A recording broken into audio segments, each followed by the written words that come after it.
Hindi kumpleto yung pagdayo nila sa Pampanga. Hanggang di sila dumadaan sa Angeles. At ano mo kung anong hinahanap nila dito sa Pampanga, lalo sa Angeles, aling lusing sisig talaga. Sisig was in fact invented here at the Aling Lusing restaurant by its owner, Lucia Cunang.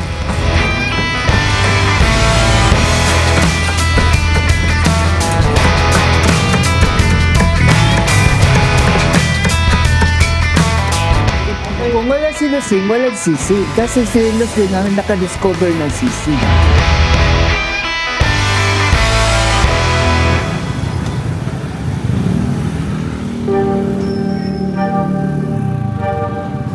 Ito yung tinatawag na crossing ng Angeles. Angeles City, Pampanga, dito yung nag-umpisa yung sisigan. Pag sinabi mo crossing, sigurado, aling lusing sisig. G. Valdez Street, Gazzaro Street.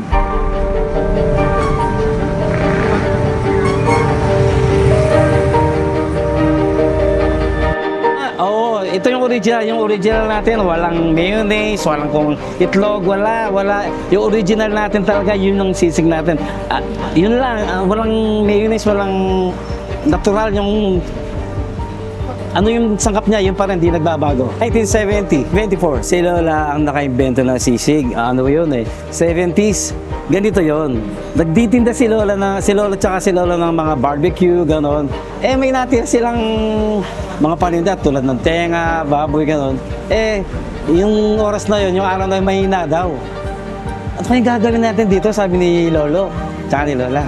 Nag-isip si Lola, napag-isip nila, kung sangkapan natin, lagyan natin ng ganon, alamanse.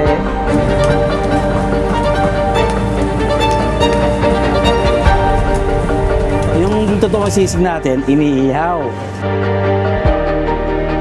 Iba man ang bersyon ng mga sisig na naglalabasan ngayon dito sa culinary capital of the Philippines, ang Pampanga, talagang nilalaban nila ang sisig pa rin Kapampangan na the best at original. Nilalaga mo na pala.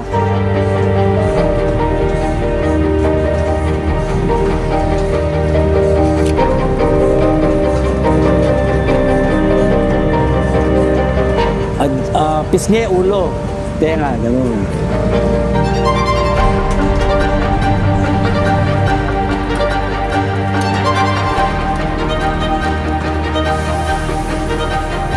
$450 kilo a day, kulang pa. Tapos, yun, sinasangka pa, tinadagtag.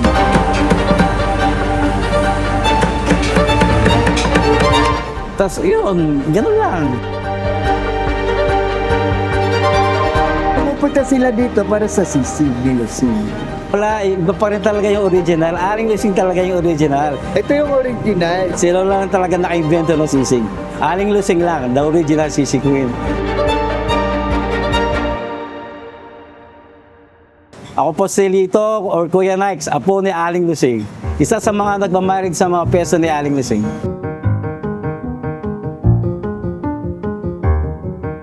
Tinrahin nila yun. Itinrahin nila yun, naubos, nagusto ng mga customer. Yung panahon na yun, uso pa yung Clark noon. Marami pang Amerikano, mga militar, ganon. Hanggang sabi ni Lola, saka ni Lola, subukan natin, dagdagan natin. Mabili pala, nagustuhan ng mga tao. Yun nga, ginawa nila, tinawag nila sisig nga. Yung pisngi ng baboy, tenga, yun. Nagustuhan nila, doon nag-start yung sisig. And marami nagkagusto, lalo na yung mga sa Clark dati. Lahat.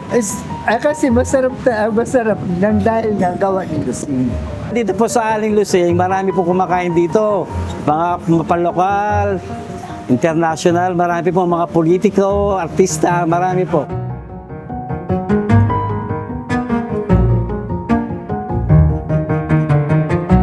Ikaw din, ikaw, lahat kayo, di ba? Lahat marami pumupunta dito. Kasi nga, dahil sa sisig. Oo, Diyos ko. Pinipilahan pa nga kami parating. Mga artista, si Imelda Marcos, pumunta dito, Bongbong Marcos, Duterte, Gloria Diaz, marami. Richard Gomez, Anthony Bourdain. Sisig always comes up first and most emotionally, and I completely understand why. Kahit saan, kilala yung Aling Lusing eh. Kahit sa ibang bansa, kilala. Every Filipino I know in the States, and everybody like came up to me in the airport. First thing that they mentioned, you're going to eat sisig? Yeah. Yaman eh. Ito po ang original na versyon at ingredients ng sisig Kapampangan. Walang itlog, walang mayonnaise, wala ring toyo. Purong mga bahagi ng baboy. O, di ba ang main ingredients? At maraming sibuyas. O, handa na ba kayo?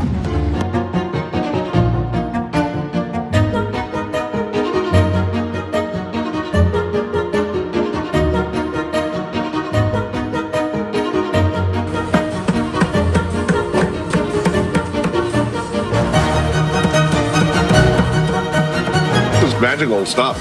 It's genius that it's served on the sizzling platter. So you get that nice mix, that crispy and chewy and meaty. I could eat that in the morning.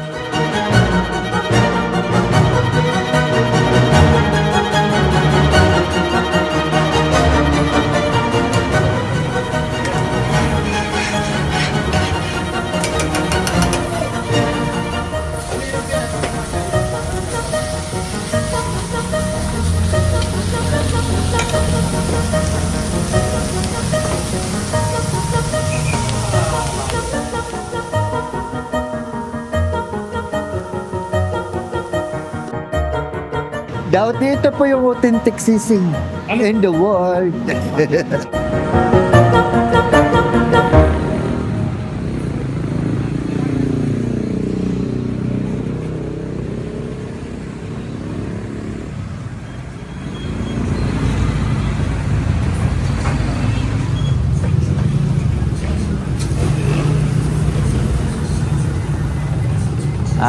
Tinuro niya yung mahalin mo yung ginagawa mo, mahalin mo yung pagluluto. Nasa puso yun.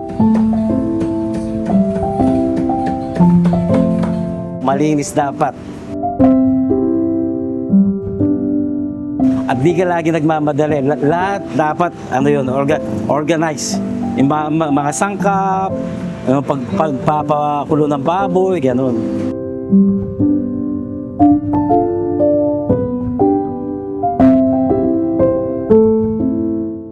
Sir, anong pakiramdam bilang ako? Proud na proud syempre. Proud na proud.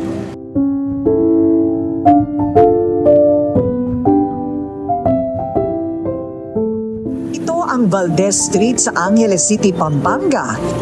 Dito raw ipinanganak ang original sisig Kapampangan ni Aling Lusing, ang tinaguriang Sisig Queen.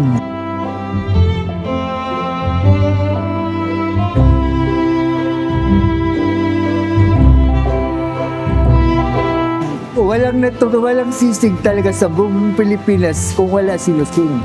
Hindi lang nga sa buong Pilipinas, kahit sa ibang lugar nga. Kung hindi sa kanya, walang masarap na sisig. Kasi siya yung nakaka-discover, siya nakadiscover ng sisig. Punta po kayo dito sa Aling Lusing. Daily po siya, araw-araw. Di po ito nagka-close. Depende na lang kung may okasyon, yun lang. Sisig Queen.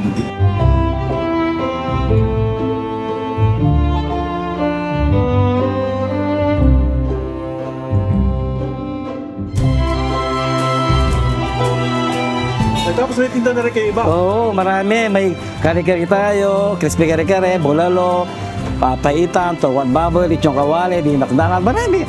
Ito, tilapia, okoy, press lumpia. Anong oras mo kayo open? 8 o'clock ng umaga hanggang 9 or 10 ng gabi. Depende, pag gabi, kung marami pang customer, naabot kami ng 10:30. Pag okay, medyo normal lang, bisa 9 o'clock, tulos na kami.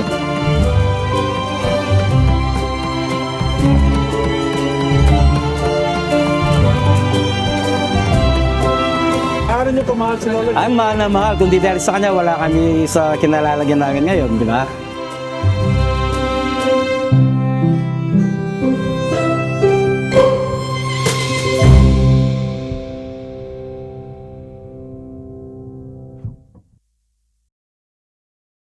Kung gusto niyo po matikman yung original Sisig Queen, original sisig, punta po kayo dito sa Aling Lusing Sisig Queen. Dito lang po sa may G. Valdez Street, Gaciano Street.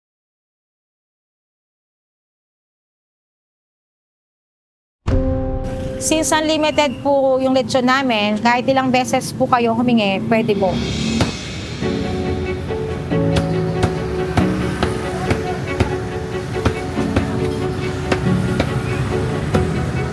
Only lechon po namin ay nagpa-price po ng 299 pesos po. Alana ko pong aliwang pantunan at tuna nga po kaya kami. Manyaman na lechon, manyaman na side dish, apong only rice, only soup. Unlimited nga po, only lechon po, apong unlimited side dish. Sa 299 pesos po, kasama po niya yung only rice, only iced tea, only side dishes.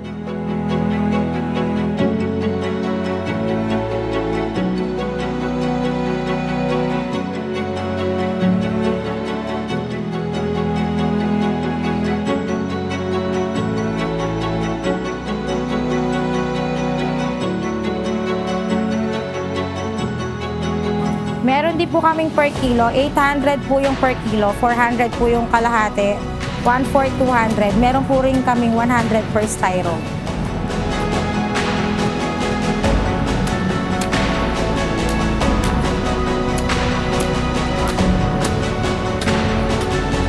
Ako po si Lance, may-ari po ng Lance Special Lechon po. Matatagpuan niyo po kami dito sa G. Valdez Street, Agapito del Rosario, Angeles City po. Angeles City, Pampanga.